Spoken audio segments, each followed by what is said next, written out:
going back and reviewing, watching the game from Saturday, let's start offensively. I thought Taylor played really well. You know, we had no turnovers. He took care of the ball, made a really good decision down there right before half. You know, we had no timeouts. There was a potential he could run it in there, but we had no timeouts. If he didn't make it, linebacker was coming on him, coming to tackle him a little bit. He made a good decision to throw that one. I thought our offensive line, you know, the 2 sacks were not on the offensive line.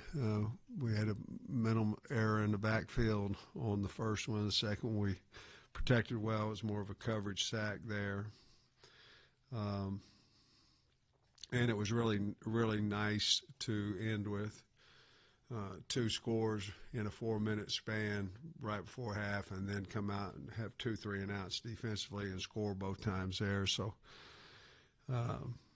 I was pleased there offensively with all the different guys catching the ball, and then defensively we have to have more production out of our linebackers.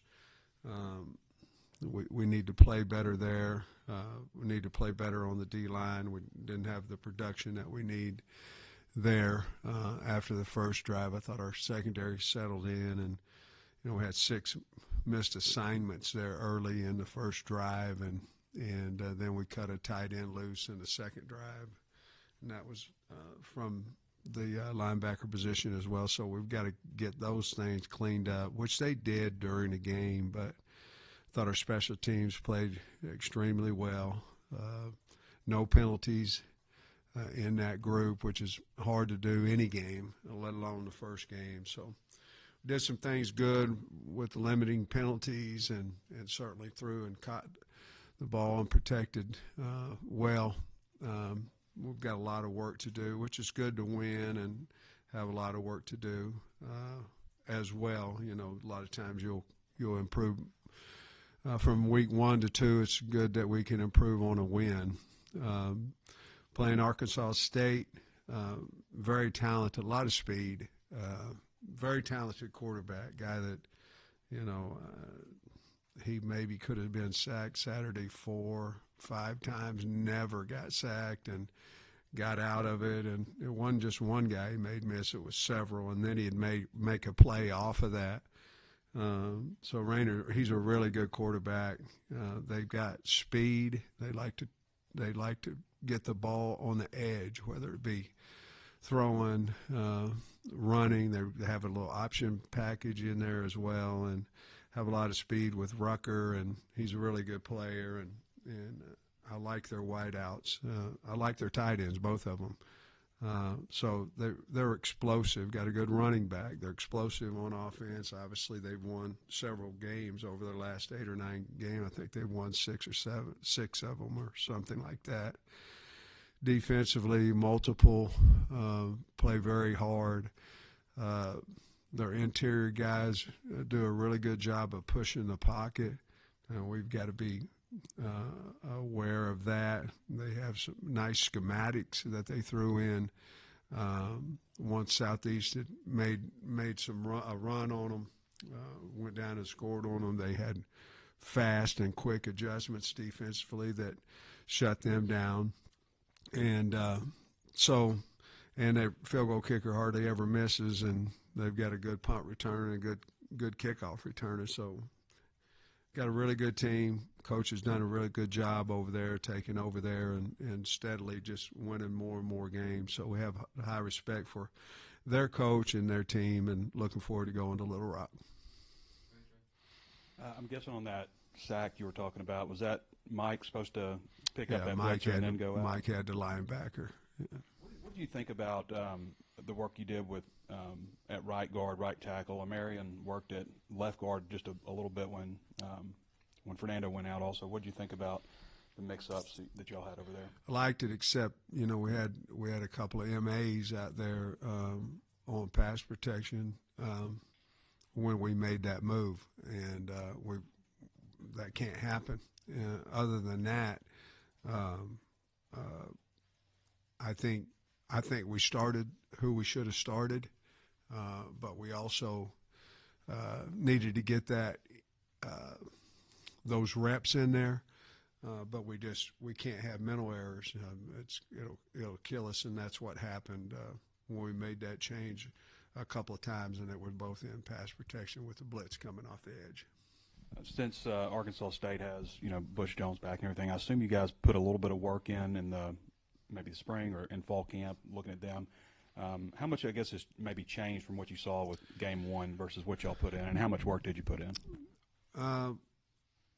We've in different segments of practice, we've worked on them for about 5 days in different segments. Not the complete entire practice, but we certainly know it's a big game, and we want to be ready for it, and felt like we needed to do that. Similarities are very strong. They have changed a little bit or added a little bit, but from what we thought we would see from film study, obviously they've got some new people coaching. There's a lot of similarities in what we thought we were going to see. I know it was limited snaps, but the freshman defensive tackles, did you see anything from them that you liked? Both of them, yeah. Kevin Otis and Vaughn.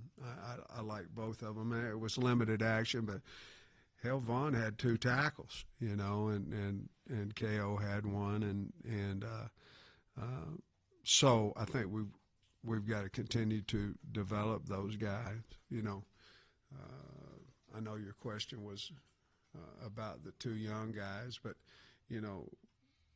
I thought Caleb Wooden played a really good game. I think he's earned more snaps, and I thought Smalls did the same, and that's not a bad thing. That's a good thing. That's not somebody had to play. Nobody has to play bad for someone to play good. You know what I mean? And but yeah, I think we've got to continue to work Otis and Vaughn more and more, especially with Okie being out here, to see if we can't get them in the rotation when the game matters.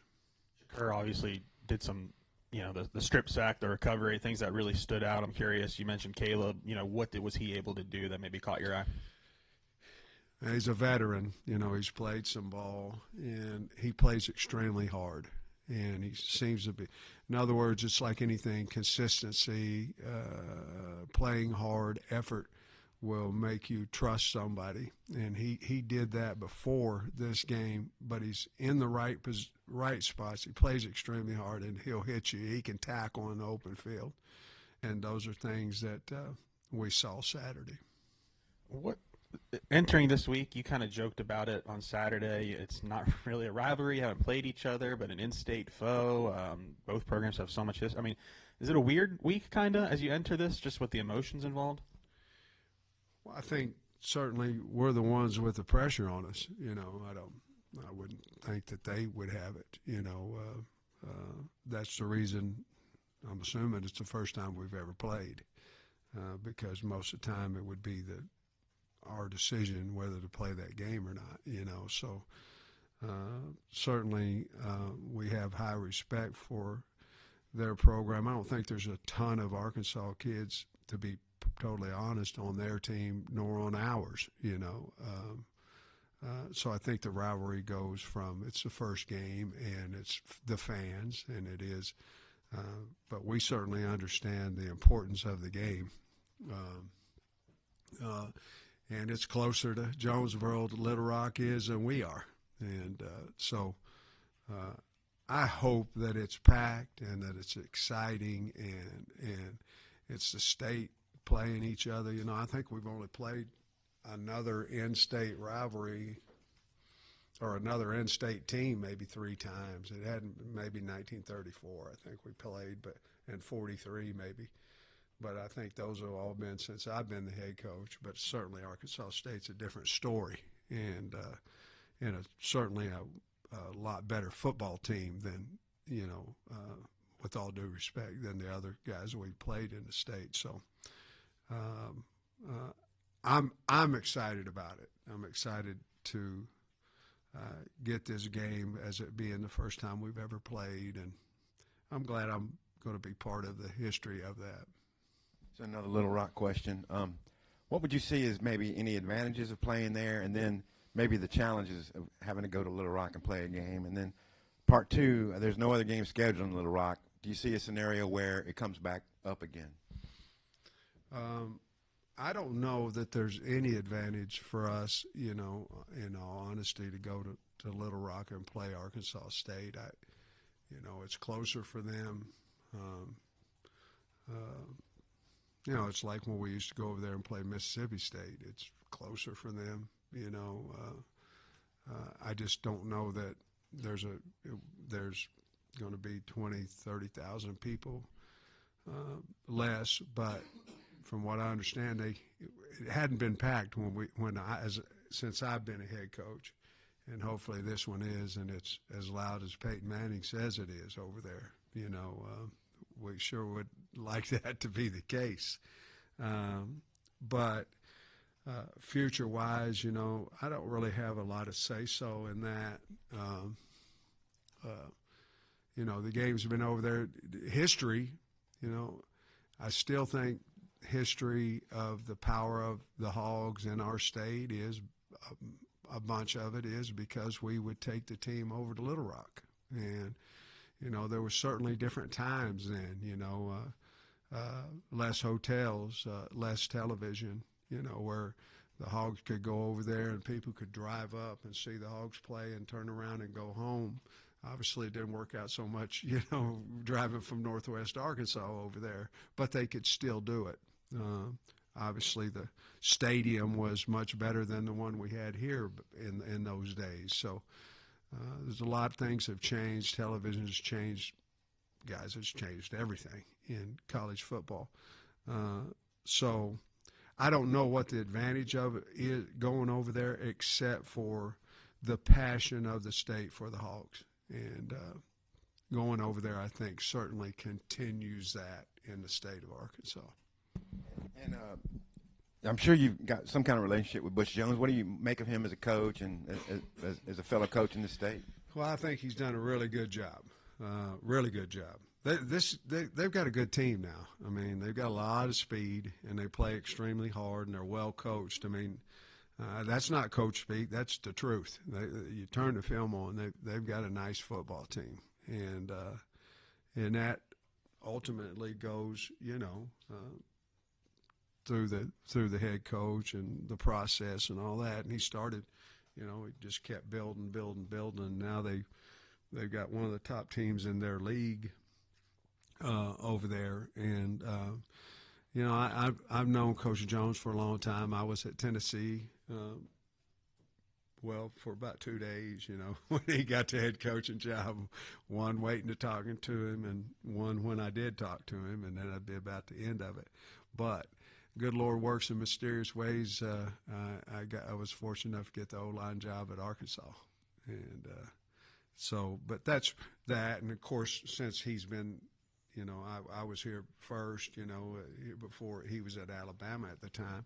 And then once he got the Arkansas State job, of course, we've run into each other in different venues and always very respectful, have a lot of respect for him. You mentioned not a lot of in-state kids on either side. Is it still an effective motivational tool to kind of talk to your team about the in-state first-time opponent and all of that, or is it better to just treat it like another game? I think we'd be foolish not to understand the magnitude of the first time in the history of both programs that were played. It's in the state. I mean, you can go play Maine if you've never played Maine, and it's not going to have the same effect as Arkansas State. But at the same time, we have to get better. Our team has to get better. We did some really good things, and we've got things to work on. So I think we'll be more concerned about the things we didn't do well, how we can get that fixed, and then we'll have to at some point address what this game means to the state of Arkansas, the importance. I know we don't expect to see David Oki this weekend, but are you thinking after this weekend, or what's kind of the status on him? Well, we have meetings every day, and he was one of the topics for this morning. He seems to be doing really well. He will not be ready this week, but to get him back by Ole Miss, we'll see. But I think there's a possibility. Now, what that is, I don't know, but I think there's more of a possibility that may happen than what I maybe thought last week.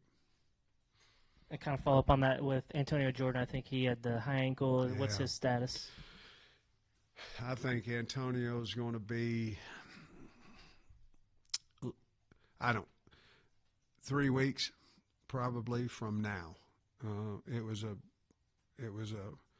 non-physical. I mean, foot caught in the ground, and he was trying to catch a ball, but it was a serious high ankle sprain. Those are usually about a 4-week recovery especially at that position. You might can get back a little earlier as an offensive lineman or something like that, but at that position. So I'm still going to tell you probably 3 weeks from today. And I think after the game you may have said something about Taylor, how you just want him to play football when it comes to decisions to run and when to take hits and everything. Is there a balancing act there of like, hey, you don't want him to take too many hits, stay healthy, after what y'all saw happen last year? The last year's deal was a fluke. The guy was tripping, or however you want to say it, and hit him low. We want him to be smart. We're trying not to get him to run over people, but we also are on a program where we're really encouraging running out of bounds either. I have 3 clips to show today, 3 of effort, and one of them is 3rd and 11 where he turned up the sideline and stretched out and made the first down. That's how I want him to play, whatever that is, and it inspires the team. I still go back to the Auburn game last year when he hurdled the guy. It inspires the football team. And of course, another clip was one of Ashton No. That was incredible, man. I mean, it really was incredible. And then on defense, we had when we got into our 3rd down package, and we had the sack on there. But we want him to stay healthy because he gives us a chance every week. And but I've always said guys that are playing not to get hurt are also playing not to get drafted, and it's the truth. I mean, that's just, I don't want to get hurt. Well, you don't want to get drafted either, because if that's the main thing on your mind, you're not. You got to go play the football game, and you got to be on video making plays that other people don't, or they're not going to draft you. And so that's kind of how we try to coach all of them. And most listen, some don't get drafted. That's just how it is. You said you overlapped with Butch Jones for a couple of days at Tennessee and had to talk with him. Did you talk to him about staying there? Or did you kind of already know you got the opportunity at Arkansas, or what was that conversation like? Well, he had a really good offensive line coach at Cincinnati, and so I had figured that he would keep him and or invite him, whatever the word is, and I had 2 meetings set up the next day. Coach Bielema was flying in to talk to me and Jim Chaney, and I had ironically, Tommy Tupperville had gone to Cincinnati, and I had an interview with Coach. After that, I had a meeting with Brett the next day in the morning, and then headed to Cincinnati that evening to interview for that job. And then Coach Bielema hired me, 2 or 3 days after that.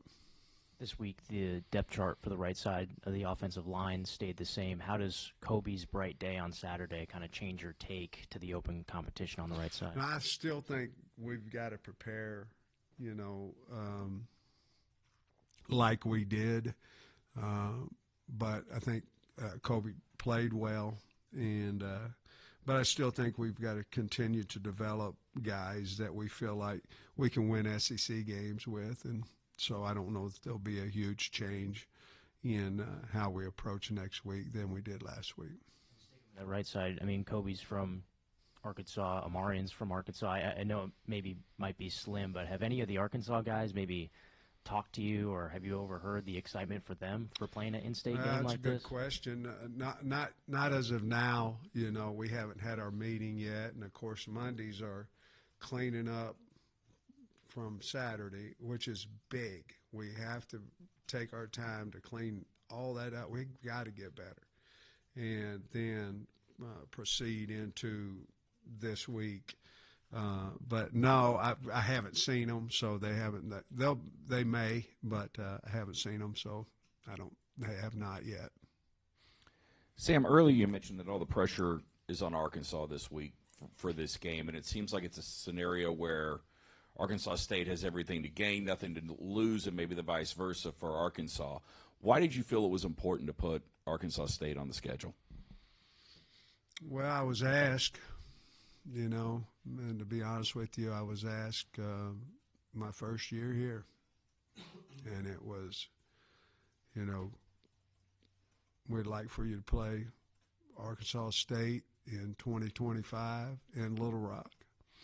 And to be honest with you, I'd just gotten a job here, and I'd have played anybody. I was the head coach at Arkansas, and then it was 6 years away, and I'm like, well, if I'm still here, you know, it'd be okay. But no, I mean, those are things. Most scheduling things are so far in advance, you know, and you don't really know who you're. If you're scheduling this team at this time, they may be, especially now in the NIL area, the revenue sharing area, they may have changed totally, you know. So, but I was asked, and I said, absolutely, that'd be good. And to be honest with you, I thought that it would be a lot of decisions you make are for the state of Arkansas. I mean, you want to make you do, and I know we let them down at times, and I know at times we make them happy. But I thought it would be good for the state if that happened, and so that's kind of why I said okay. And real quick, you mentioned the perfect game you guys played in special teams this week. As far as I know, no muff punts, no bad snaps. You know, every kick was made. What do you contribute to just playing that kind of game, and how much it seems like you guys have improved overall in that area? I think, you know, first of all, I think, you know, having Scott with me for now going on 6 years, that matters. The ones that do return are retaining the verbiage, you know, the expectations. But I also want to say this, you can have the greatest guys on there that can cover a kick. You can have the greatest protection on field goal. You can have the greatest protection on punt. But if you don't have a punter, a kicker, and a returner, you don't have great special teams. You just don't. And Scott is really good about evaluating kickers and punters. He just is. You know, he's got two of them starting in the NFL right now from here. And, you know, Scott Starsick did a wonderful job as a true freshman out there. Devin Bell is really good at punting. We've got can cover, you know, and Scott went out and got Shanks. Now, he also is a good receiver, but he's also a really good punt returner. So I think those things have helped, and I think Scott deserves a lot of credit for going out and finding the guys that can change special teams, and seem to hit on the guys that he wants.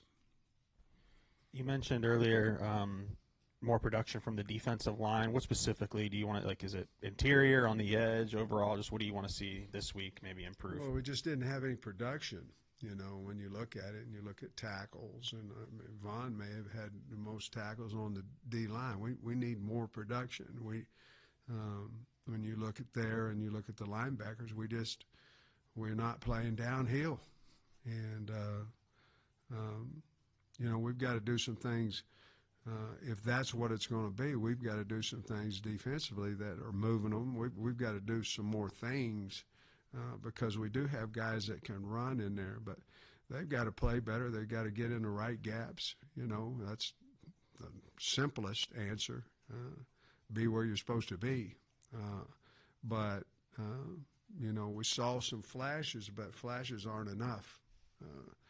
And so we've got to be physical. We've got to knock people back.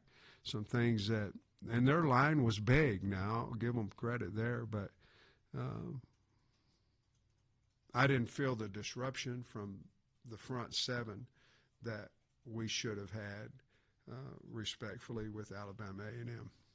And with Rayner, his escapability, what's the biggest Crazy. emphasis in practice to make sure those could be sacks do turn into sacks? Well, we got to get him on the ground. I mean, you know, every time you get back there, you know, you want to knock hell out of the guy. You know what I mean? This one right here, if you do that, he's gonna make you miss. Now you've got to open field tackle the guy in the pocket. I mean, that's what you have to do, because he's proved that it's not just one guy missed him. Now they had 2 or 3 times when he made 2 or 3 guys miss in the pocket, and so our biggest thing is if we can get back there, we got to get him on the ground. And that's the, you know, the knockout shot, or the, you know, all that kind of stuff that you have when you have a quarterback. You know, you have a flamingo lawn art, you know, back there just standing there. You can knock that guy out, but this ain't the guy. We got to figure out how to get him down on the ground. Rohan Jones started. I think he came out after the first play, but I don't know if you told me 10 guys were going to catch a pass and one wasn't him. You'd say one of them? Yeah. Yeah, me too, to be perfectly honest with you.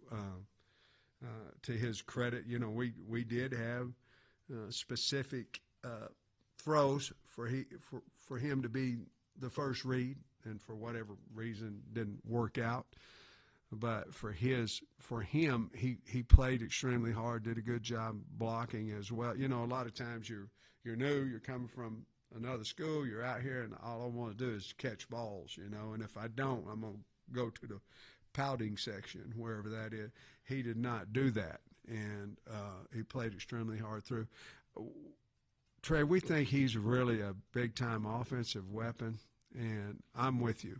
We had talked about that well as a staff, that he's a guy that we feel like certainly is capable of stretching the field and doing some wonderful things. It just didn't happen for him, but it's not because we didn't try to get him the ball, and we have a lot of confidence in him, and I believe he'll get his statistics, his catches over the weeks. Larry Worth moved around quite a bit. What do you think about his play and the way you guys utilized him? Yeah, you know, I think Larry ran the field well.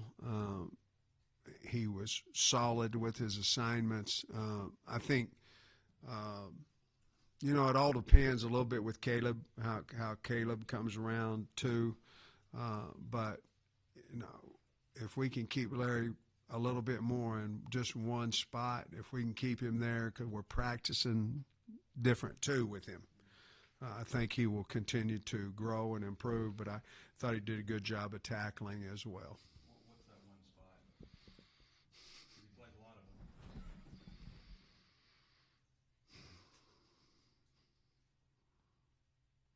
them. Well, he's probably the middle safety. He's probably not the boundaries. He's probably the middle safety.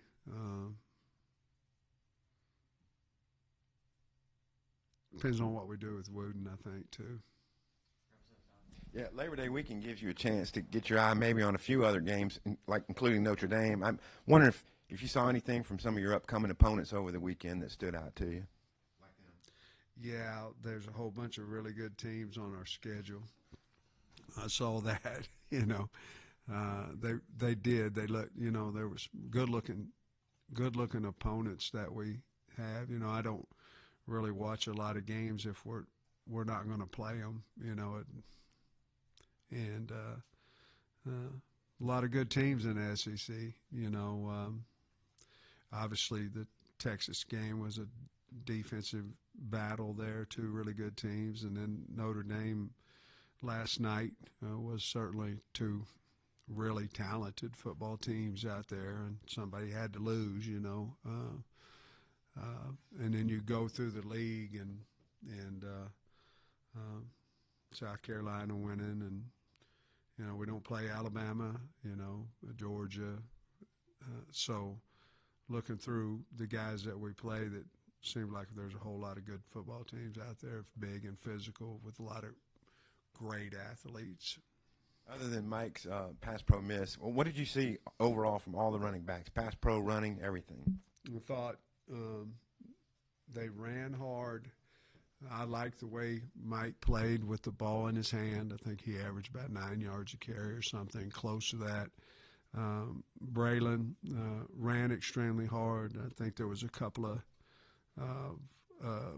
reads that I wish we had back. Stay in front side on a lead ISO play, but he ran hard and he finished forward, very engaged in the game.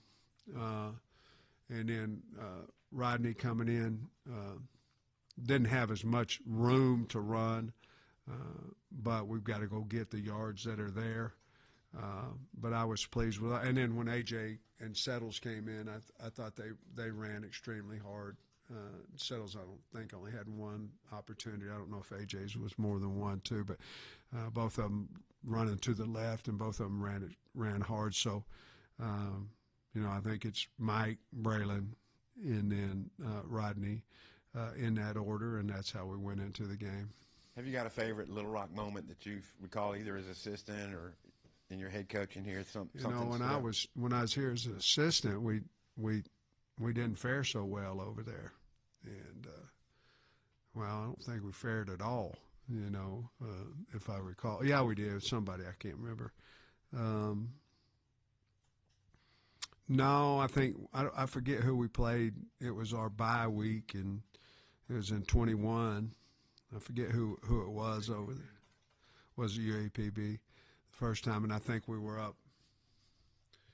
I don't know. We were up in the plan because it was our bye week, and we wanted to stay healthy going into the bye and all that. And we were up at half, and we were able to do that. It was a little bit of a nightmare in special teams, but we played really well over there in that first half.